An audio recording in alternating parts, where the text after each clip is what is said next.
What up, Hardcore Nation? It's Hardcore Christopher here. Don't forget to like, comment, subscribe, and let's make that 1,000 subscriber mark.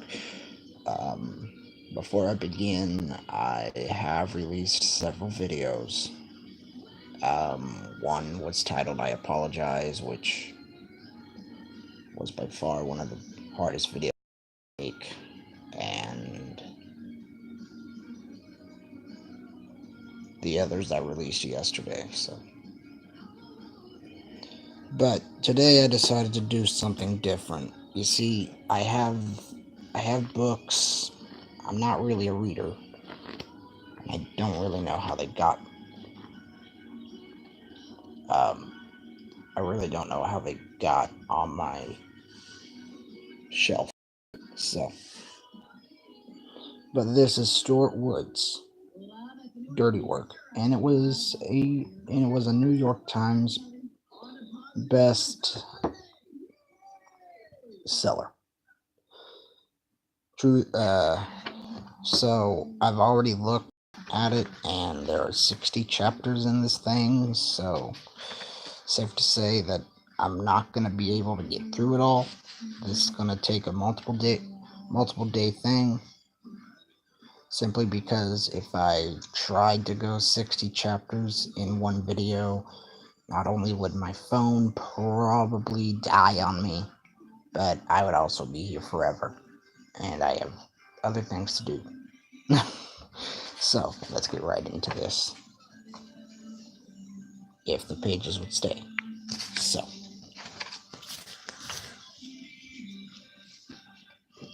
Chapter 1.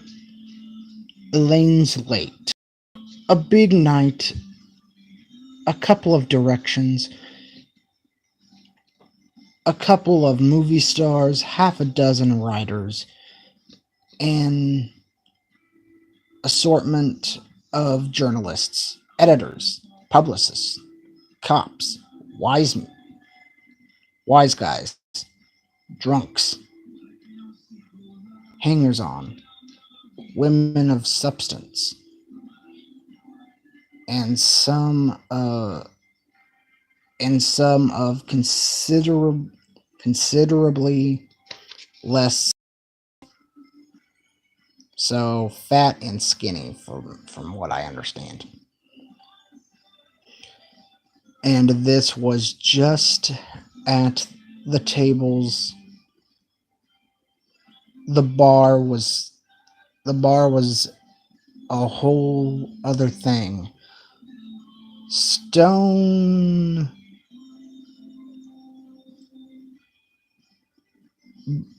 Barrington pushed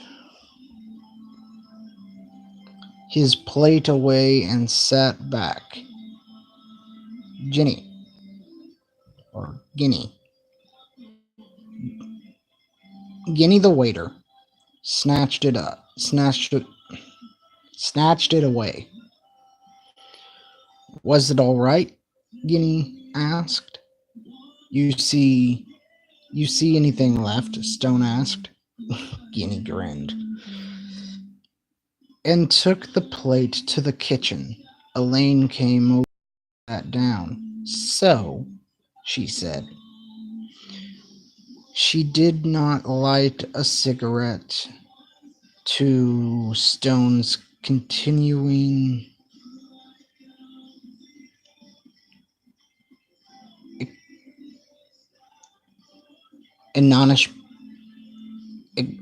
admonishment. She had quit cold turkey. Not much, Stone replied. That's what you always say, Elaine said. I'm not kidding. Not much is happening. The front door of the restaurant opened, and Bill Eggers came in. Now something's happening, Elaine said. Edgar's never comes in. here unless he's looking for you. And he... Hold on. Ed... I gotta do voices. I'm sorry. Edgar's never comes in here unless he's looking for you. And he never looks for you unless there's trouble. You wrong the man, Stone said, waving Edgar's over to the table, but he knew she was right. For ordinary work, Bill phoned. For more pressing tasks, he hunted down Stone, and usually found him at Elaine's. Good evening. Oh. Good evening, Elaine, Stone. Edgar said, Your cell phone is off. It didn't work. It didn't work. Did it? Stone replied. I gotta be someplace, Elaine said, getting up and walking away. She got as far as the next table. Drink? Stone asked. Michael, the head waiter, materialized beside them. Johnny Walker Black rocks, Edgar's said. I have a feeling I'm going. Wait. Yeah. I have a feeling that I'm going to need a wild turkey, Stone said to Michael. Michael vanished. How's it going? Edgar's asked. You tell me, Stone said. Edgar's shrugged. If I had to guess, Stone said, I'd say not so hot. It's not so bad, Edgar's replied. Then what drags you away from home and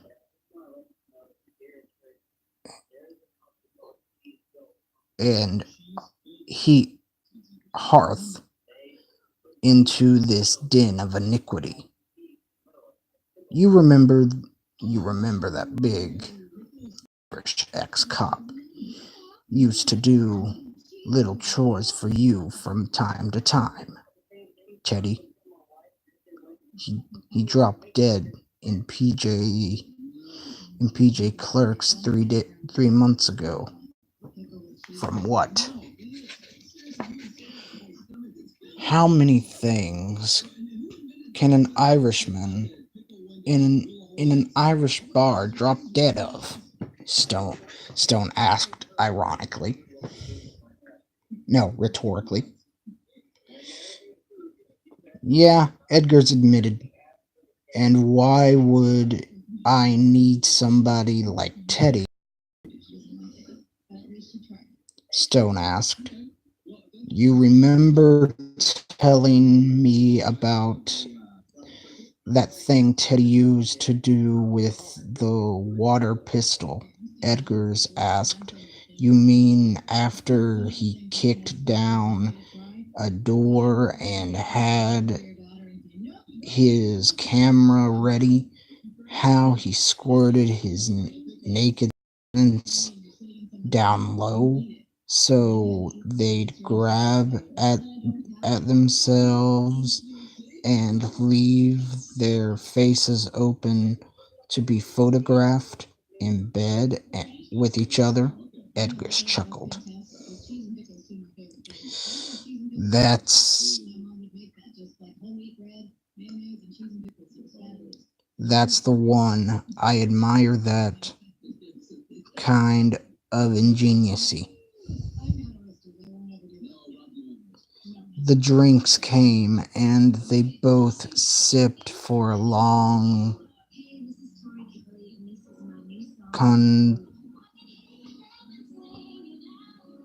con, contemplative moment.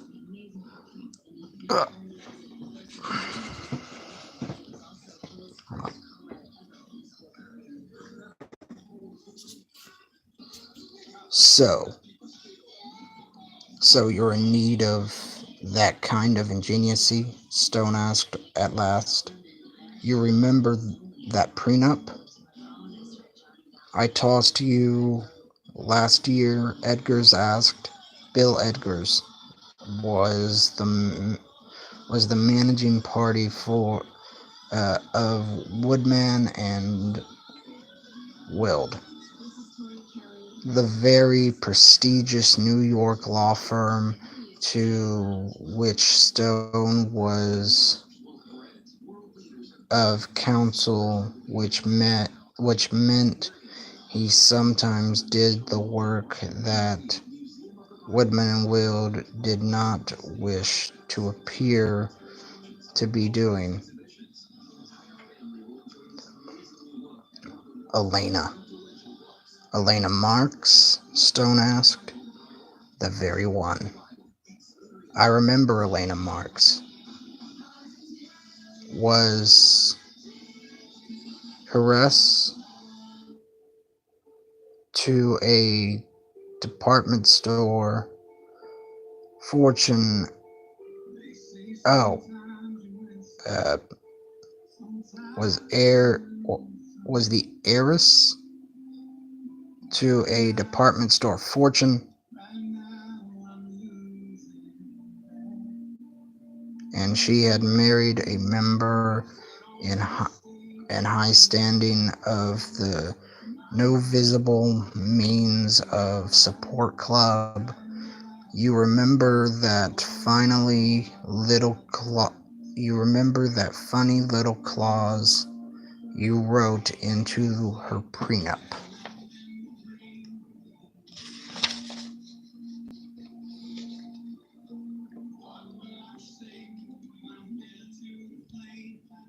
You mean the one about how if Larry got caught with his pants around his ankles in the company of a lady other than Elena, he would forfeit any claim to her asset or income. Lawrence Fortescue was English, handsome, well educated, and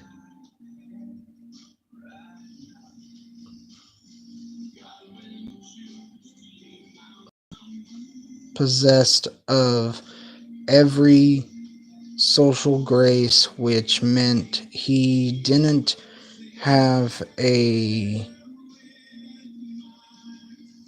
receptacle in which to relieve himself. The very one, Edgar said. Has Larry been a bad boy? Stone asked. Has been, is. Has been, is, and will continue to be, Edgar's replied, sipping his scotch. I see, Stone said.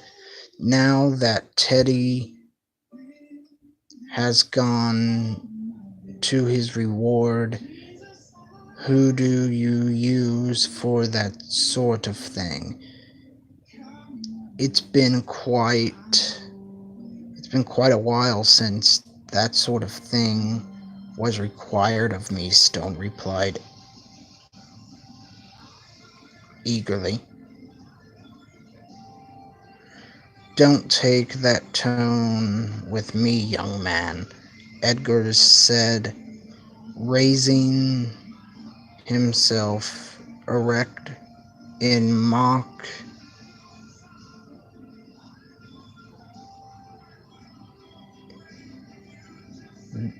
dungeon dungeon no dun, dungeon.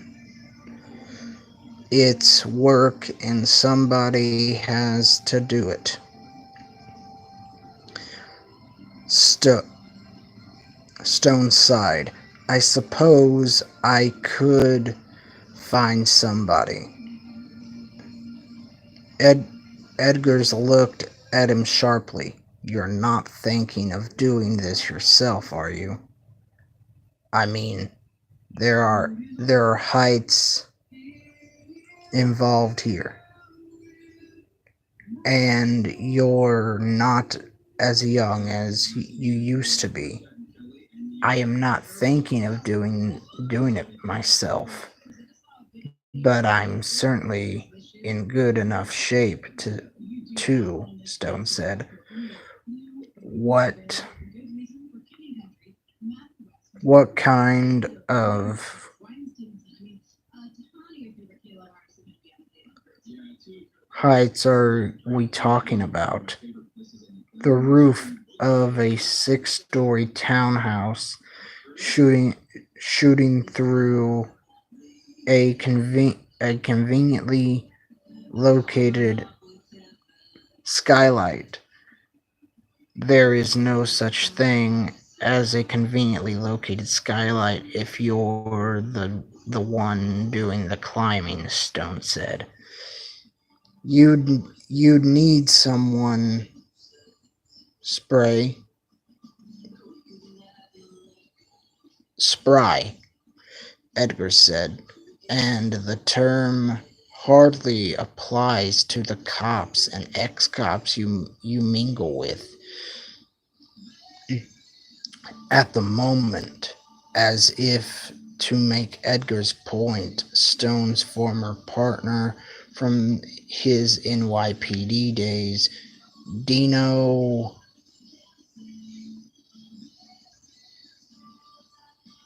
Baknich, Baknich, Bakich, Bakich, walked through the front door and headed for Stone's table. If you see what I mean, Edgar's Edgar said. Stone held up a hand, in his tracks, then a finger turning him toward the bar. I get your point, Stone said. I'll see who can come up with I can come up I'll see who I can come up with. You don't you don't have a lot of time, Edgar said. It's at 9 o'clock tomorrow night. What's at 9 o'clock tomorrow night? The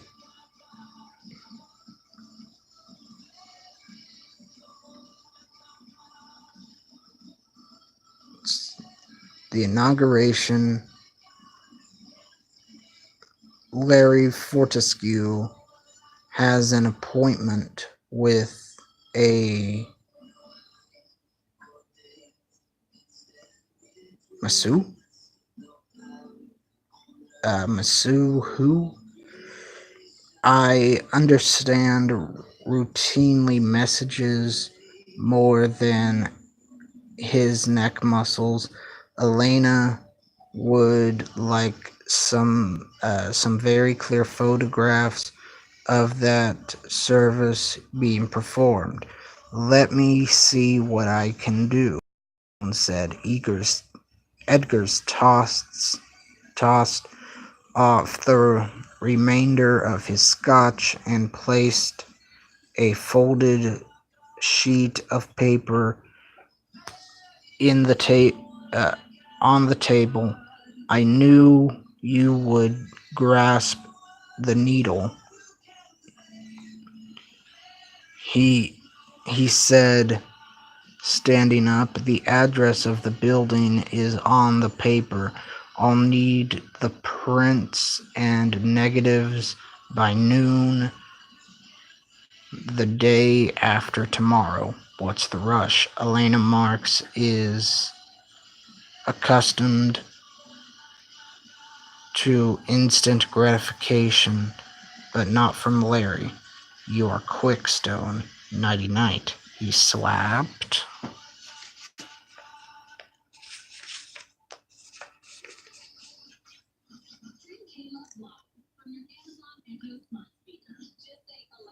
Dino on the back as he passed the bar on his way to the door. Dino came over, licking scotch off his hand where Edgar's had spilled it. He flopped into a chair. So what was that about? He asked, pointing his chin at Edgar's disappearing back. Dirty work, Stone said.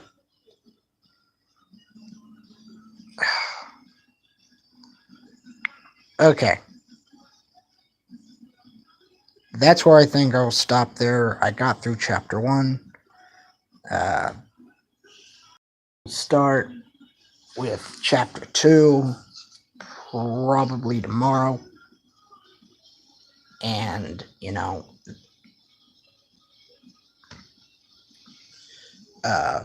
if you like this, please give the video a like and comment down below.